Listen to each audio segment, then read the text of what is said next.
আচ্ছা, আজকে আমরা যে টপিকটা নিয়ে ডিসকাশন করব সেটা হলো measurements of national income.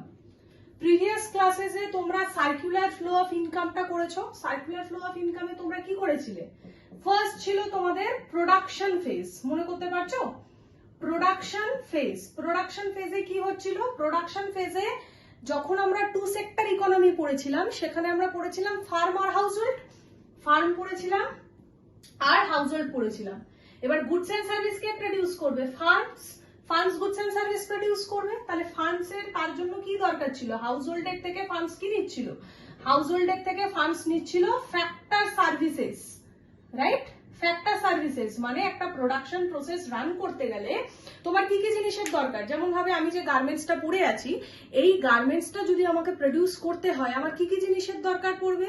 Land, labour, capital আর এন্ট্রপ্রেনিউর দরকার পড়বে। তো তাহলে এগুলো সব হাউসহোল্ড থেকে কোথায় যাচ্ছিল? হাউসহোল্ড থেকে ফার্ম যাচ্ছিল। ফার্ম এই ফ্যাক্টর সার্ভিস গুলোকে ইউটিলাইজ করে কি প্রোডিউস করছিল? গুডস এন্ড সার্ভিস প্রোডিউস করছিল। তার মানে ফার্স্ট যে ফেজ আমাদের ছিল সেটা ছিল প্রোডাকশন ফেজ। তাহলে আমি ধরে নিতে পারি এটা আউটপুট। আচ্ছা, নেক্সট ফার্ম কি করছিল? ভাই তুমি সার্ভিস নিচ্ছ, তার এগেইনস্টে তোমাকে কি করতে হবে? পেমেন্ট করতেই হবে। তাহলে ফার্ম হাউসহোল্ডকে কি করবে? হাউসহোল্ডকে ফ্যাক্টর পেমেন্টস দেবে, তাই তো? ফ্যাক্টর পেমেন্ট, সার্ভিস নিচ্ছ ভাই, তার এগেইনস্টে তোমাকে কি করতে হবে? পেমেন্টস করতে হবে। তাহলে প্রোডাকশনের পরের ফেজ আমাদের কি ছিল?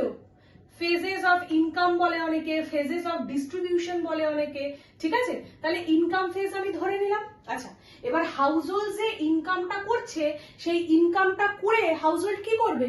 হাউসহোল্ড ফার্মের প্রডিউস করা গুডস অ্যান্ড সার্ভিস কি করবে? ফার্মের থেকে পারচেস করবে, তাই তো? তার মানে ফার্ম আমি দেখাতে পারি এখানে যে ফার্ম কি করবে? ফার্ম হাউসহোল্ডকে গুডস অ্যান্ড সার্ভিস সেল করবে। আর হাউসহোল্ডের এটা কি হবে? হাউসহোল্ডের এটা কনজাম্পশন এক্সপেন্ডিচার হবে, কনজাম্পশন এক্সপেন্ডিচার হবে, তাই তো? তাহলে ইনকামের পরের ফেজ কি ছিল? এক্সপেন্ডিচার ফেজ ছিল, তাই তো?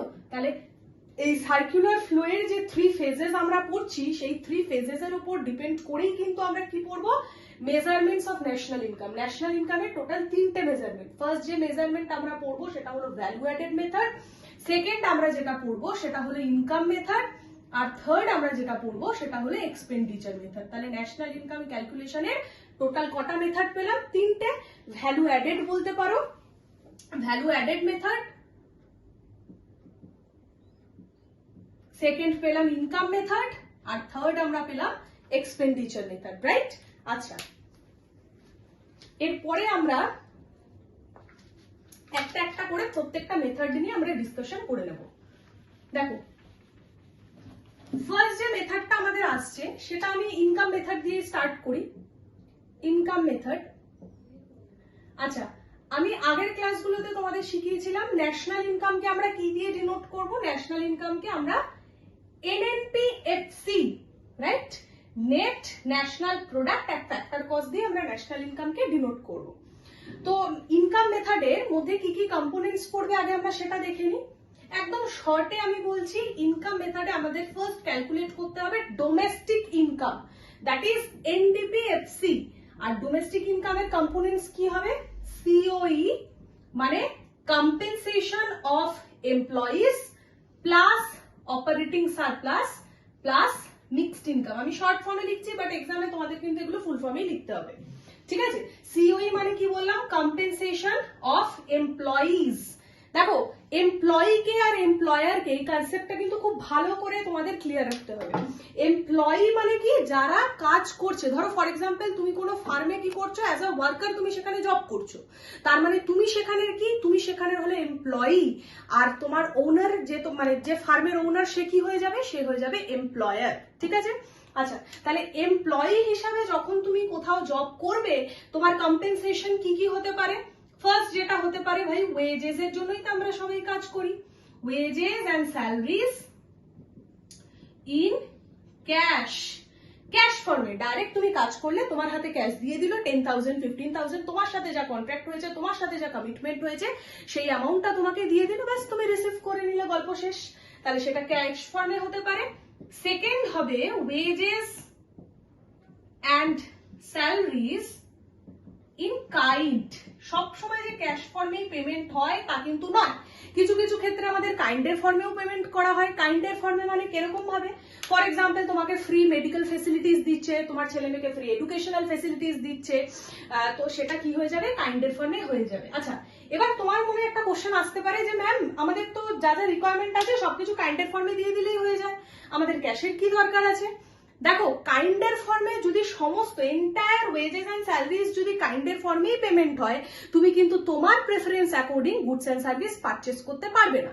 তোমাকে যদি ক্যাশ দেওয়া হয়, সেই ক্যাশ নিয়ে তুমি কি করতে পারবে, তোমার চয়েস অ্যাকর্ডিং তুমি গুডস এন্ড সার্ভিস পারচেস করতে পারবে। আর লাস্ট যেটা আসবে সেটা হলো employers contribution. Employers contribution to social security scheme। social security scheme, দেখো এমপ্লয়ারকে একটু আগেই তোমাদের শিখিয়েছি যে ফার্মের যে ওনার, তুমি যে ফার্মে কাজ করছো সেখানে তুমি এমপ্লয়ি, বাট যে ওনার, যে ফার্মের ওনার, সে কি হয়ে যাবে, এমপ্লয়ার হয়ে যাবে। তাহলে তার কি কি কন্ট্রিবিউশন রয়েছে, ফর এক্সাম্পল তুমি প্রভিডেন্ট ফান্ড ধরে নিতে পারো এক্সাম্পল হিসাবে, ঠিক আছে। আচ্ছা, নেক্সট আমরা চলে আসি অপারেটিং সারপ্লাস। দেখো শর্টে অপারেটিং সারপ্লাসটাকে তুমি এইভাবে মনে রাখতে পারো, RIP। RIP মানে কি কি পড়বে, RIP মানে R stands for rent and royalty, I stands for interest and P stands for profit। দেখো রেন্ট কিসের এগেইনস্টে পাওয়া যায়, রেন্ট ল্যান্ডের এগেইনস্টে আমরা রেন্ট পাই, আমরা পড়েছি এর আগে। রয়্যালটি কখন পাওয়া যায়, কোনো বুকসের রাইটার, তুমি কোনো গান তুমি ক্রিয়েট করেছো, ক্রিয়েটার হিসাবে, অ্যাজ এ ক্রিয়েটার হিসাবে আমরা কি চার্জ করি, রয়্যালটি চার্জ করি, রাইট। ইন্টারেস্ট কখন পাওয়া যায়, কোনো ক্যাপিটালের এগেইনস্টে আমরা কি পেতে পারি, ইন্টারেস্ট পেতে পারি। আর প্রফিট, একজন এন্টারপ্রেনার কিসের মোটিভে কাজ করে ভাই, প্রফিট আর্নিং এর মোটিভেই কাজ করে।